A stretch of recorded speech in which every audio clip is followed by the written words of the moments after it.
The list of ingredients for my feed formulation are soybean meal, wheat bran, corn bran, rice bran, brewer's spent grains from millet, salt, fish meal, and palm kernel cake. A local pig farmer came to see me formulating feed for my pigs, and his question was, "Francis, so you include all these plenty things in the feed for your pigs?"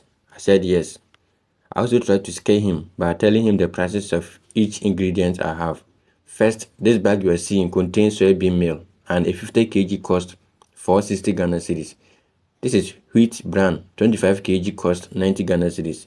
And here you have rice bran, which also cost 65 Ghana cedis. That one over there is palm kernel cake. I buy them for 50 Ghana cedis. And the almighty corn or maize also cost 550 Ghana cedis for a size 5 bag, which usually weighs between 100 to 120 kg. Bro, let me burst your bubbles. All these ingredients you see get finished in 2 weeks.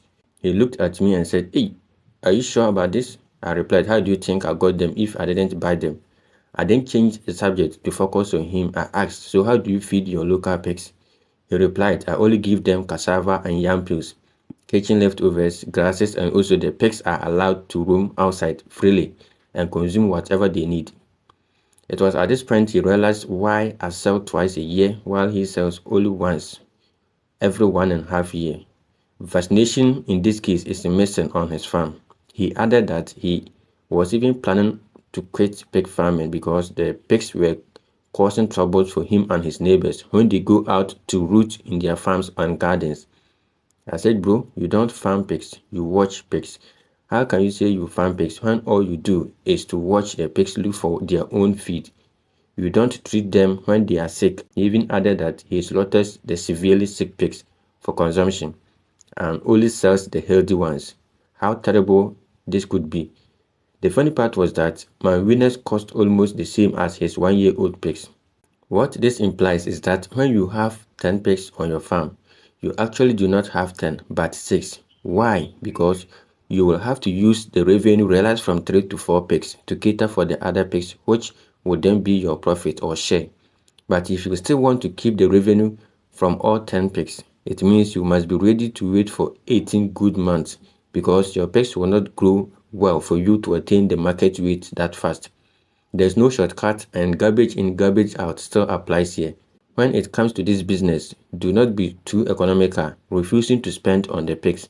You will be a happier farmer if you have 10 well-fed pigs than have 50 pigs with poor-looking skins and bodies with stunted growth.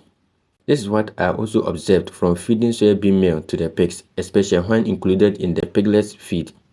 The soybean meal comes in coarse forms and looks very big in size. The piglets struggled to swallow them, so I always swept particles of soybean meal each time after feeding the piglet. I believe the piglets perceived them as stones and avoided them completely. Feed that you will have your teeth broken after consumption is not worthy of eating. So after this observation, I now pour the entire soybean meal content into my meal and grind them into finer forms before mixing with the other ingredients. With this, I have never swept any particles of soybean meal ever since. The list of ingredients for my feed formulation are soybean meal, wheat bran, corn bran, rice bran, brewer's spent grains from millet, salt, fish meal, and palm kernel cake. As plenty as they seem, they all perform different functions in your pig's well-being by contributing different nutrients needed by the pigs for their growth at different stages. For instance, the soybean meal gives protein and amino acids, which helps with faster growth rate you need to get. Corn gives the energy for muscle build-up. Rice bran also contains fiber, fat, energy, and some proteins, but in small amounts. Palm kernel cake also contains crude proteins and fat that the pigs can use as energy source in case the maize and the corn aspect is almost used up. Salt also provides essential minerals as it also contains sodium and chloride ions. These help to maintain the fluid balance in the pigs. Tells the pigs to either drink more water or less depending on the need. Salt also adds some taste to the feed to increase consumption by pigs. The brewer's spent grains also provides fiber and proteins that facilitates digestion, thereby helping to reduce constipation and diarrhea, and also helps in proper nutrient absorption in your pigs.